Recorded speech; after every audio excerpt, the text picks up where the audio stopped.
All right, you guys, we're coming back at you with game two of Needlessly Large Rods versus Big Vibrating Chungus. Or, as you can see right now in this the pick ban phase, we see Big Vibrating versus Needlessly Large. So, give me a good one. That's life, I guess. We talked about it before, but eh, what are you gonna do about it? So, in the last game, we saw a couple big champions. We saw that Nasus being a really big pain. So we'll see if that's gonna get banned out. The Aurelia that actually was also in the last game, that was the other one causing a lot of damage, is gonna be getting banned out.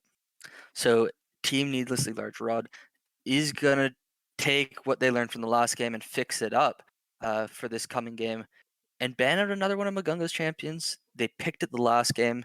It was actually a really good pick. I thought they did really well with it. What do you think? I think so as well. This Camille is going to be really weird to me, just because I've not seen Southany play the Camille before. Sorry to get off tangent there, but that's just kind of really confusing to me because I was going to say the Nasus got through again. Singe is open, Kale's open. There's a lot of other champions that I've seen him play. So, but we'll see what he can do with the Camille. But this draft right now, I'm looking to see Big Vibrating Chungus. You know, pick a similar draft here. So we saw that Tristana get picked last game for the side of Needlessly Large Rods. However, we're going to see it get banned away here, which isn't honestly that bad of an idea because we do know that Magunga Bunga plays a lot of Tristana as we talked about in the last game. And to round out the bands for Big Vibrating Chungus is the Echo and the Jin. MKP on the Morgana last game actually did have a lot of success. So we're going to see him pick that up again. Darius is going to be picked instead of banned again. Two Dude is going to be picking up that Lee Sin, likely for himself. And Rave Dorn, we'll see who he picks without the Aurelia available, with the Noah Diana available, with a similar playstyle. We're going to see who Rave Dorn will pick up here. We are absolutely going to see who's going to pick up here. I thought that the Aurelia last game was very well done. It's going to get banned away this game. And yes, I did like MKP on that Morgana. Those heat-seeking Qs done fantastically to lock them up. And yeah, a strange pick with the Camille, especially a first pick going right into that Camille, can be a bit worrisome. But we're going to see this time is Team Needlessly Large Rods looking for a bit of the late game. If they're gonna pick up Zaya, still a fantastic champion. So this game, Team Big Vibrating Chungus with that Lee Sin, with that Camille, very strong early game. And then Team Needlessly Large Rods is maybe gonna go towards that late game. So the roles of both teams kind of switching up. What are we looking for these last four bands from both teams? So we see the Silas band out here for Nice Large Rods. I think they might end up taking away that Leona because the Leona did seem to be a relatively strong pick in that last game. Uh, but we already see the jungle, and the ADC picked up for the side of Big Vibrating Chungus.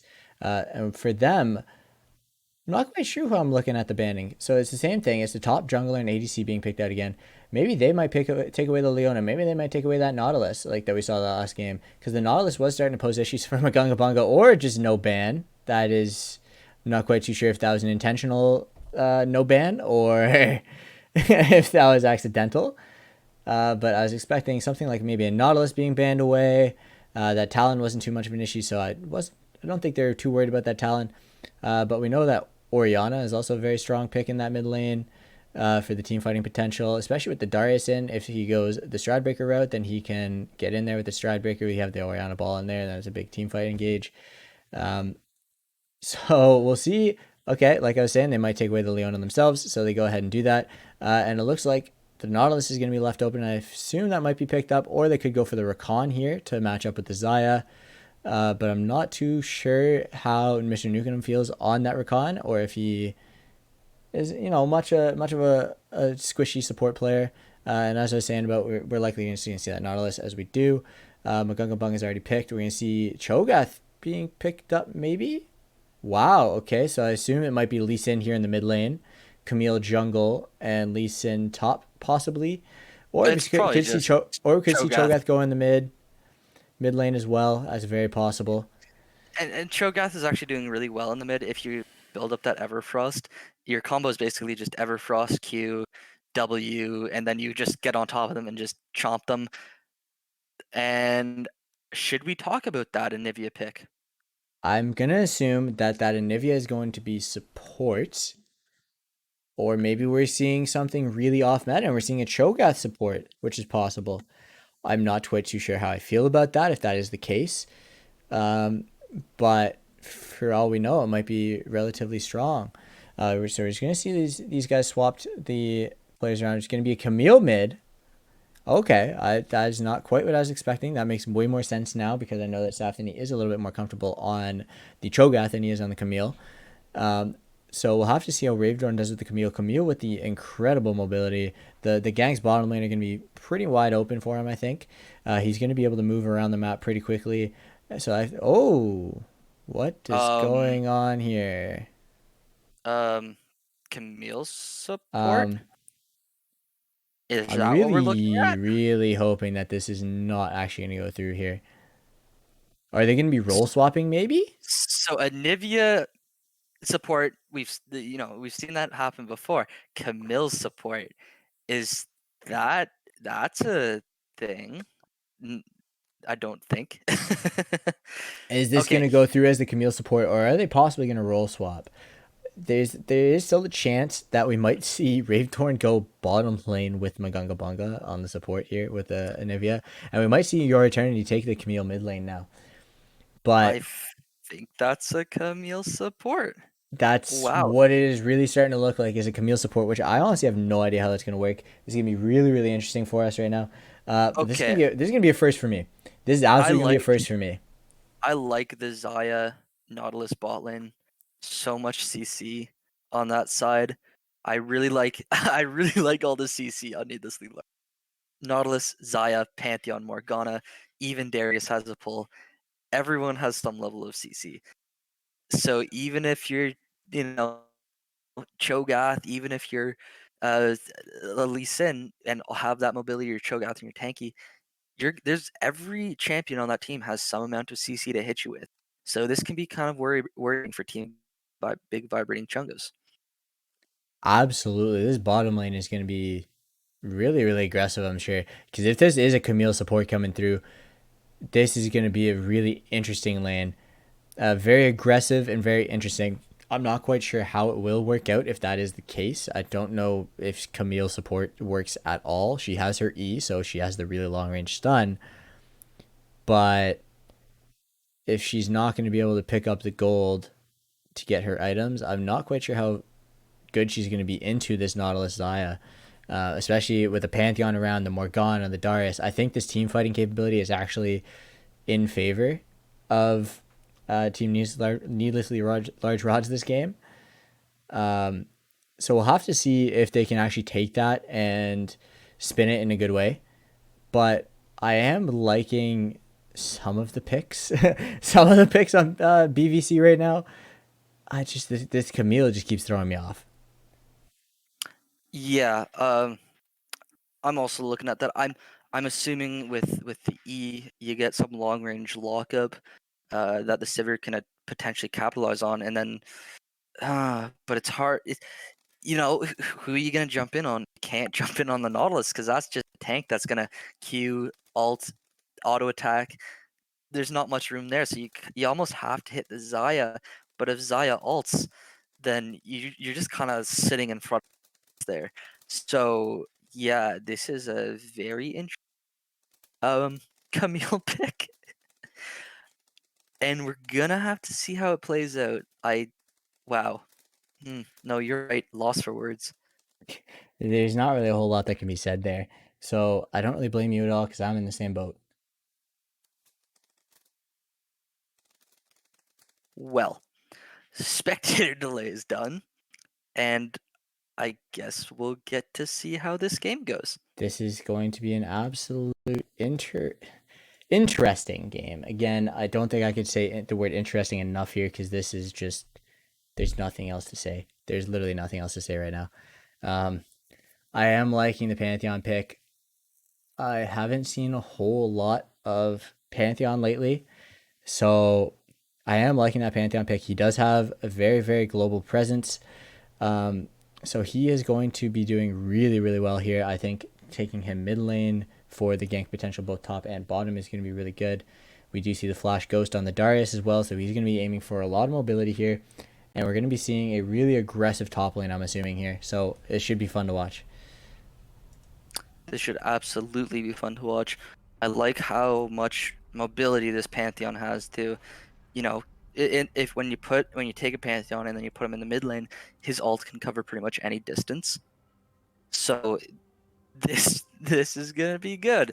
We have a lot of on the side of Team Needlessly Large Rods, so hopefully they can put that CC to use. Hopefully they can put some of that mobility and look to make some plays before Team Big Vibrating Chungus can go ahead and make those plays for themselves. So we'll have to see how this goes. I'm still wondering about this Camille, and I don't know how great of a pick it is into Nautilus anymore, but I'm interested. I know you're a huge fan of off meta picks, though. Yeah, this is an interesting Oh, one. don't get me wrong, I'm a huge fan of off meta picks, but I'm just curious. I love the off meta picks. I really do. You know, I love to pick a Zac support, and you know, even though that's not as off meta as Camille, I really think it's just fun to watch these off meta picks because you always get to see, you know, big plays happening. If it's on the person with the off meta pick, if it's on that team or against that team, no matter what, you're gonna get to see plays. Exactly. So I'm looking for a real aggressive lane down here with the Zion Nautilus. We're gonna see if your Eternity can fight that off. We're gonna see if Tudu is able to help out this bottom lane at all in the Lee Sin. We're gonna see hopefully some flashy plays. I'm a big fan of Lee Sin. You know that just because of the flashy plays that are possible. Your Eternity flashing the mastery on Camille, which is quite frankly impressive. Who knows? Maybe he's the top lane main, just helping out with support here. We're not too sure. But we're also going to see Ravedorn here throwing some damage down mid lane on the peels already with that range advantage. Safney on the Cho'Gath is going to be looking probably to play late game again. Seems like he is a fan of the late game champions. As we know, he plays his Kayle, he plays his Cho'Gath this game, he played the Nasus last game. So it's looking like he is a late game champion kind of guy. So we're going to look to see him hopefully get into a good position to carry this game later. But Coltimus on the Darius is likely going to be a scary sight to behold later as well. So it's going to be a very, very fun lane to watch. This should absolutely be a fun game to watch. We've seen the Darius before in games, and we see the exactly the damage that they can do, both early game with all that bleed and late game, just dunking on absolutely everyone. In the mid lane, we have the Pantheon, we have the Anivia. And with Pantheon might try to roam, but in that lane, without thinking about roaming, right? Because Anivia can just use her ult and clear the waves, and Pantheon is just going to look to roam. What do we want to look for? Who do we think is going to win this? You know, we saw Peels on that Talon. He obviously likes aggressive assassins, and he played well with the Talon. So what do you think is going to happen? Ravedorn now on a bit of a safer pick with the Anivia, a bit of a control mage versus the Irelia. What do we think happens in this mid lane? I think he did really well in the Aurelia last game. So I feel like he does really well. From the small sample size that I have, I feel like he does really well on the aggressive mid lane champions. And we know that Anivia is more of a control mage and does have a lot more range and isn't quite as much of an in-your-face aggressive style of champion as you would think. However, we do know that Anivia can pump out some major damage and she can be really aggressive, especially with that wall ability. But let's take a quick break from that right now to see this fight going on top lane. Tudu's going to be ward hopping up. He's going to get hooked back by the Darius. Coltimus is going to be coming in, ghosting in. I think Tudu forgets. Tudu does not have a ward hop anymore.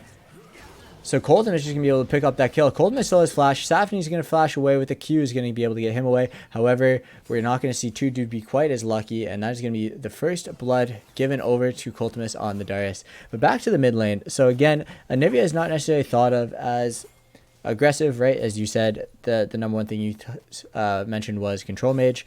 However, she is definitely an aggressive control mage because that wall can be used either as an aggressive form of defense or an aggressive form of offense. So Another gank here. There's a gank on Safdie. Sorry to cut you off, yes, but there is. No MKP, worries, no worries. can he hit the The heat-seeking heat-seeking binding binds? again. And he does. Safdie. It looked like MKP MKP, was going to be trying to give that kill over, but the ground, the dirty ground, is going to be able to take that kill. Wise Gopher Ignite. looking to burn to the ground, absolutely taken away. So we're just going to be singing Nickelback to ourselves right now. Burn it to the ground tonight, baby. All right, so we're just going to see that guy get absolutely taken off the map. But Wise Gopher is still in a very good spot. The farm is even. It is Camille who got the kill, which I don't know if that's a good thing right now, if it's Camille support. Camille top lane, I'd say that's absolutely a horrible thing. But as a support, I'm not quite sure how impactful that's going to be. Two do we see taking away the Gromp from the side of needlessly large rods, so that is a good thing for him. He's also going to pick up that bottom Scuttle Crab. And it's going to be looking like Big Vibrating Chungus might be able to hopefully posture towards this dragon soon. They have a lot of vision. They have some priority in the bottom lane. They might be able to get some priority here in the mid lane before we see your Eternity with a roam. And we see no vision here for the side of Peels. So this could be a really strong play here by the roam of Camille. Though we do see MKP hanging around. All right, your Eternity is just going to be waiting around, it seems. Ravedorn has that wall, though, so we might be able to cut him off, as we saw it. But the double stun, both are going to miss. Both stuns are going to miss, but they're still going to force the flash away, and they might be able to move towards this dragon now. They're going to hopefully push in this wave. Bottom lane might be able to get some waves pushed in as well. They're going to move towards the dragon. They have a lot of vision. They have a lot of strength to do clearing those bottom side instead. So maybe it's not going to be an early dragon, but instead they're looking for a big play bottom lane. This could be a big play bot lane with both 2Dude and your Eternity here. Gonna connect with that. The 2Dude just gonna miss out on that Lee Sin Q, but will it even matter? It is actually gonna matter because Mr. Nukem, as we talked about, a whole bunch of CC on that Nautilus. So he's just gonna say no, no, no. And Safdie here putting down some good damage on Cultimus. He's got He has no vision. To worry about. He has no vision. He's going to come up. Safdie doesn't know what happened. He is caught between a rock and a hard place. Great dodge.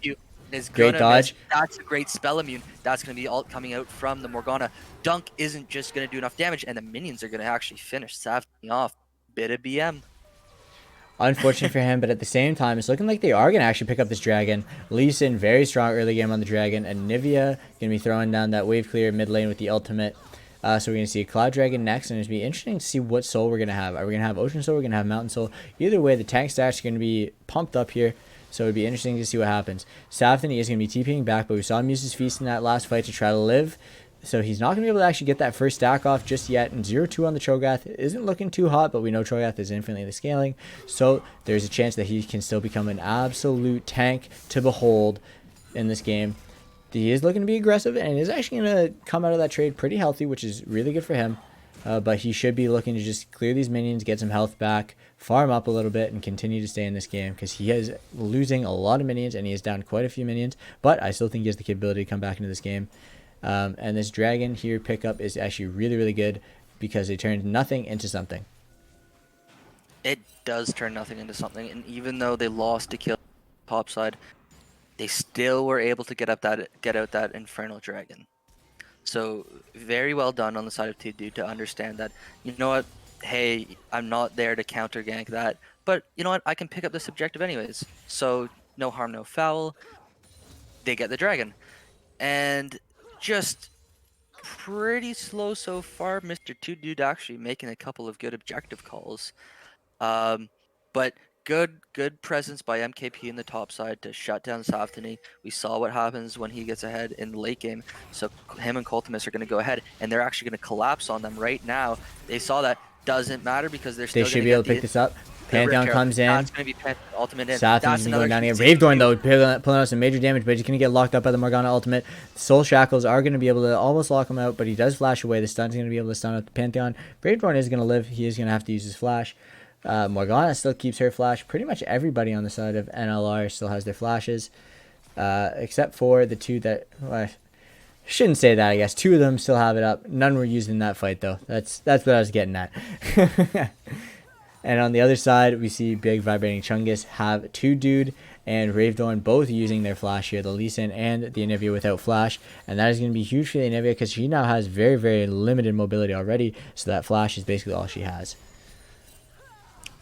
And that flash is all she has, but are we gonna see a play bot lane potentially with just Magunga Bunga? Nope, we are not. Okay, so Magunga Bunga is just gonna back off, go back, get some items. I thought there might have been a play there to happen, but both teams not really wanting to make a big move.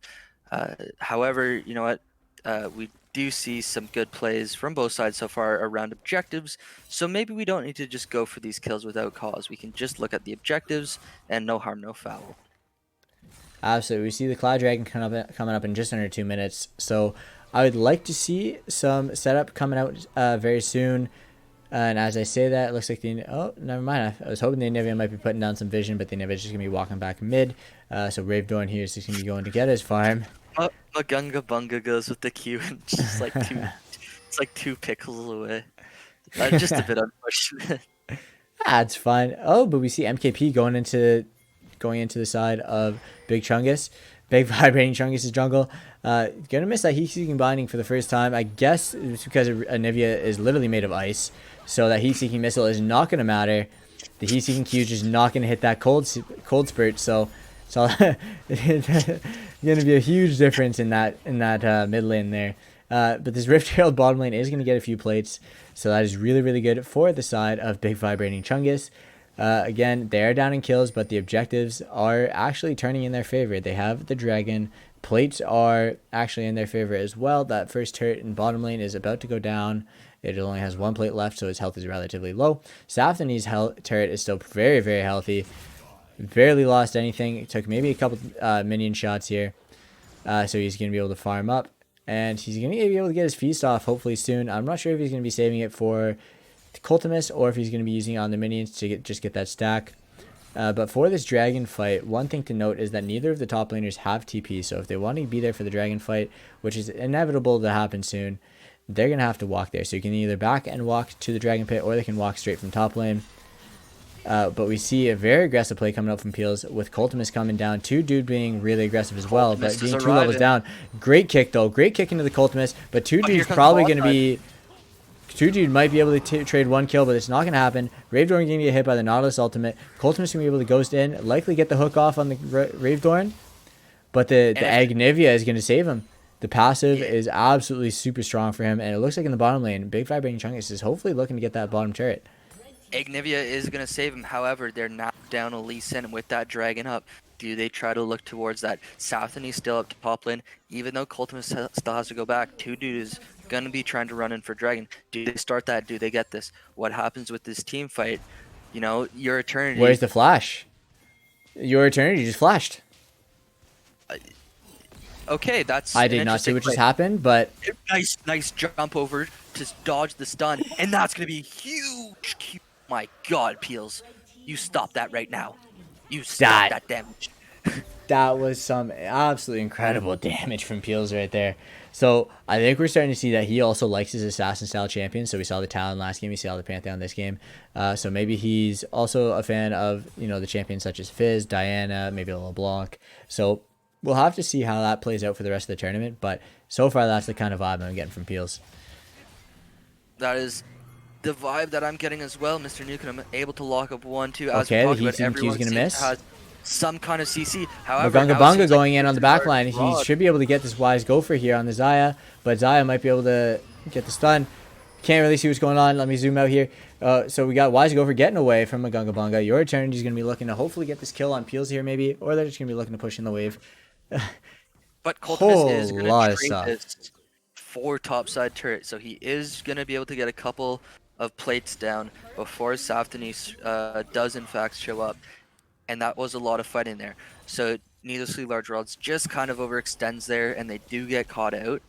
That was a good stun there to stop off your Eternity. So, but like we talked about, everyone on the side of needlessly large rods has some form of CC.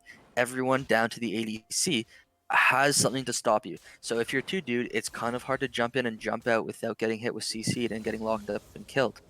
So that's what we should see these fights going. Yeah, Team Needlessly Large Rod has a lot of good fighting potential, and now that they're even and they have that dragon to kind of even up the other dragon, this is going to be a good game. I think right now it's starting to look a bit towards Team Needlessly Large Rod's favor. They have a lot of good team fight champions here, and they have a lot of CC that I think is going to be hard to deal with Team Big Vibrating Chungus. Going into the mid game, what are we prioritizing here? What do you think we're looking at? Any turrets, if anything, what kind of split? Are we looking at a 1-3-1? Are we looking at a just 5-man ARAM situation? Rift Herald, is that a big priority? Dragons? And Peel's getting another kill. Okay. Apparently, Ravedorn's life is looking like a major priority right now for Peels, and it's looking like they're going to be looking for this Rift Herald. Possibly, they have the ability to do it. So they have 4 members up top. So if Safthany goes to try to contest, it's just not going to be very smart of him. He's going to be donating his life over to the pockets of the other side here. So Needless to Large Rod is going to be picking up this Rift Herald. So what I'm assuming is going to happen is they're going to take this Rift Herald and they're going to go ahead and group mid, drop it mid possibly, maybe not right away, but they will be likely taking that mid lane because it's looking like they are going to be prioritizing the mid lane pretty heavily here. But we do see Magunga Bunga here in the bottom lane splitting, which I think is a very, very good thing. He knows where everybody on the other team is, so he has the ability to push. I would have actually liked to see him push even another wave. I think his team's able to hold that mid lane, so it would have been able to be a 1-3-1 for them, and would be able to fight against. However, one thing I didn't notice, actually, so I will go back on what I just said, is the Pantheon still has the ultimate, and like I was saying, it looks like they're going to be grouping up mid to drop the Rift Herald mid. But we're going to see a big wave clear from Anivia, and they're going to be able to take it out before it gets charged on the second turret. And we are seeing, again now, as you were talking about the 1-3-1 and mentioning it, we are seeing a 1-3-1 a little bit for the side of Needlessly Large Rods, but we are going to see the Darius come down and make it more of like a 0-4-1, I guess, for now. They're going to be setting up for that dragon, probably getting some vision control before going back, picking up some items, and making their way back to the dragon pit to get this dragon. I think this Ocean Soul is going to be of high priority for either team. And all right, with Ocean Drag coming up here in about a minute, what are both teams really looking for? Obviously, everyone's going to have their ultimate up. What's the perfect fight for Team Big Vibrating Chungus? What's the perfect fight for Team Needlessly Large Rods? I think for the Big Vibrating Chungus team, they're going to be looking for choke points, especially with that Anivia wall. I think they're going to be really, really strong through those choke points if they can find and bait into those areas where there's not a whole lot of space to work with. But if there is a lot of space to work with, I think that, these large rods is going to be taking the cakewalk with their fights. However, I do think it is strong. Like, choke points are still also very strong for Needless Large Rods as well. However, I think that is where Big Vibrating Chungus is going to be doing their best work. And I think the advantage is going to be coming where they have a little bit more space for Needless Large Rods. But they're going to catch out Magunga Bunga. Spell Shield not going to save him. You're going to go down. And with the amount of CC, one thing I should have mentioned right away is chaining that CC. As long as Needless Large Rods can chain their CC together like that, I don't think they have any chance of losing a team fight. If they can get rid of the backline, they can get rid of the damage dealers, I think that they just win at pretty much every team fight if they can manage to chain their CC well. And Team Big Vibrating Chungus is just not here to deal with this dragon push right now by Team Needlessly Large Rods. Peel's actually with a nice flash. What a steal. What a steal from 2, dude. That is fantastic. And we see Ravedorn over the wall doing massive damage. If he's able to hit the stun at MKP here, he might be able to go down. Even without the stun, he just dies to the ultimate. Ravedorn going to be able to hit the stun on Peels here. Peels is just going to eat it up. He's going to take it down to Agnivia and likely get the kill here. Peels is going to be really low. However, it's going to be a free kill. Donated over to Wise Gopher. I don't know if that was a KS or if it was a voluntary give over just because of the fact that Peels uses Ignite. I'm not 100% sure. Magunga Bunga going to be pushing a little bit too far forward here maybe, but he might be able to get Wise Gopher down here. Or Mr. Nukem. Okay, the Q damage with the lethality just does absolutely massive damage. The lethality and the man immune picked up already, even though it's not fully stacked up, is starting to do some major damage. Wise Gopher might call it a donation, but I think Peels might call it a KS. They'd have to talk about it between themselves. Either way, Peel's doing some absolute absurd damage right now on this Pantheon. Just those empowered Qs are absolutely shredding everyone on the side of Team Big Vibrating Chungus, and this is gonna be rough for them. One thing I can say though, great steal for 2, dude. That buys them a lot more time in this game, and it's gonna be huge for the Cho'Gath. So especially if the Cho'Gath decides to go full tank route and goes health and tries out that new Warmogs, that Ocean Dragon, and if they manage to get Ocean Soul and mix with the Warmogs, is going to be incredible. Yeah, fantastic steal by two dude right there to pick up that dragon when you thought all was lost. Just great in order to, try to prolong this game. Even though Team Needlessly Large Rods does have a huge kill advantage, getting those objectives, getting those dragons, is gonna definitely help to prolong this game and give them a fighting chance to try to turn this around and try to take the series. And MKP just locking up your eternity, but Camille has so much movement that it's almost like that won't matter. That the one thing that surprised me right now, speaking of the Camille, is the Camille. It's Very like surprised. She's 2-0 right now. As a support, I was never expecting anything like this. I still don't really think that Camille is much of a support pick. However, it is somehow seeming to work out this game. So I am very impressed, honestly, by your Eternity. He's doing very, very well on this pick. Way better than I could have ever expected. And he's not even taking away farm from Magunga Bunga. We see Magunga Bunga up at 150 farm. He is keeping up with Wise Gopher very, very well. He's got his Dustblade now. He's got his Man Immune. He's likely going to be looking to get Boots next. Not quite sure if he's going to be going for the Merc Treads to avoid the CC, or if he's going to just go ahead and stick with... Oh, never mind. I'm going to cut myself off here to talk about this fight right now. MKP is going to be going in with the Soul Shackles, doing a lot of damage and a lot of work. Heat-seeking Q going to hit again. Safdini might be able to get one. Not going to happen. 2 Jews are going to be going down on the Wise Gopher. Being the jungler versus the ADC, especially on the Lee Sin, I think, okay, and just get kicked right in the face. Absolutely roundhouse right in the jaw. He might need to go get some surgery after that one. I didn't think it'd be possible to kick a bird in the jaw, but we just saw it happen. So that might be a worrisome thing for Wise Gopher here. Yeah, a bit of a worrisome thing indeed. But you know what? Lee Sin is actually going to start to fall off in these late games because the side of Team Needlessly Large Rod has so much CC. It's really hard to play a game as Lee Sin. As I say that, Field might be getting caught out. Everything seeming to land. The Camille stun missed. But the Q from Sivir is just going to absolutely shred. Okay, this Sivir is starting to become a real problem, I think. It's looking like he's going to have enough, likely for Boots soon, and then start to just stack up these items and get even stronger. He is getting very, very good here. Magunga Bunga on this Sivir pick is actually getting very good. I've liked some of the spell shields this game now. Last game I was a little bit critical of it. However, this game he's starting to get a little bit more. It's just really hard with the amount of CC that the other team has for him to be able to, choose what to spell shield. Do I spell shield the Morgana Q? Do I spell shield the Morgana R? The Nautilus R? The Nautilus Q? The Nautilus... there's so many things. There's so many things. Every ability on the side of Team Needlessly Large Rods, and it probably has some amount of CC.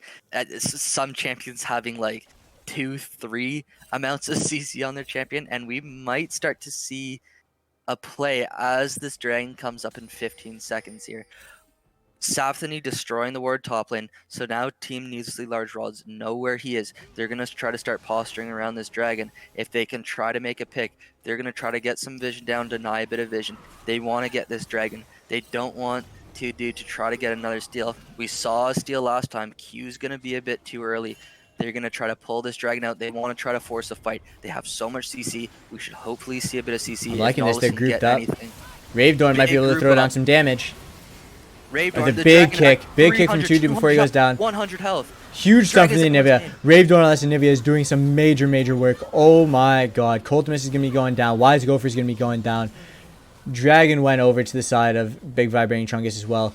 1 for 5 plus the Dragon. I think that is absolutely a huge play for them. They should be able to push this mid-wave, go over and likely pick up the Baron, and get a major push going here. With Safthany up, they might have the feast ready, even though it is on cooldown right now. They might be able to pick up the feast. However, with the death timers right now, I'm not too worried about it. Magunga Bunga is going to be able to come over here and help clear it. The Anivia ultimate is just going to do so much damage. I think this Baron should be free. This Baron should be free with the death timers just getting up now. They have so much damage just to burn through this Baron. So that's going to be a Baron and a Dragon picked up for Team Big Vibrating Chungus. this is worrisome a bit. I thought that it was actually a really good fight for. What do you think went wrong in that fight? How does Team Needlessly Large Rods work on fixing that? Where do we go from here as we get into this late game? I think they were a little bit too grouped up right there. So we saw several Nivea stunts hit throughout the fight. The wall had some good placements. The Lee Sin kick hit several members. The Camille ultimate was able to knock people away. It was just so much grouping up, and then the Sivir Q being able to come in, the Cho'Gath Q, everything just seemed to fall into the hands of Big Vibrating Chungus. And I was talking about choke points before, but honestly, if you just group up together, then you're making their job easy as well. So I think that's what happened there for the side of Nisi Large Rods. I think they grouped up a little bit too much. Maybe got a little bit too confident in their team fighting, and we saw them play the ultimate price. An ace and a dragon going over to the side of Big Vibrating Chungus. Sivir is now 5-1 with the Serwilder's Grudge, Dustblade, and almost a full Miramana now. So he's going to become incredibly strong.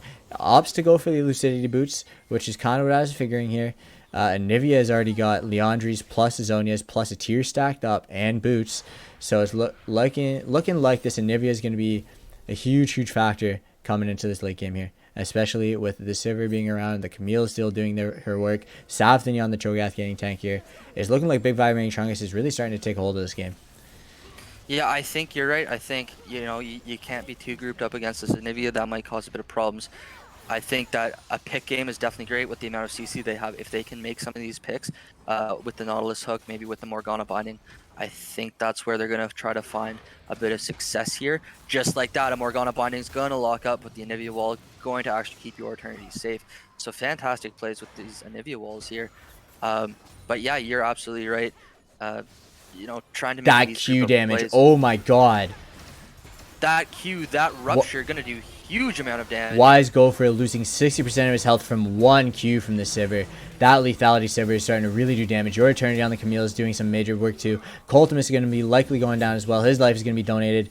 His Camille pick was getting some rap from us earlier. I don't think I'm going to doubt it anymore.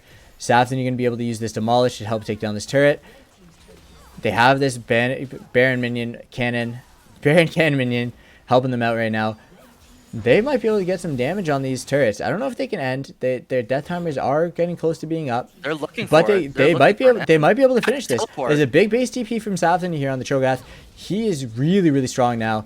Maganga Bunga is really strong. The cannon minion is doing major work with the Baron buff. Two dude pushing the top lane. I think he should join his teammate Your Eternity as well. I think they should all just group together as 5 and they can end this game. That damage is absolutely immense. Nexus is going down. Your Eternity coming in on Mr. Yukonum. I don't think I'll ever doubt a Camille support again because this performance has been absolutely fantastic from Your Eternity.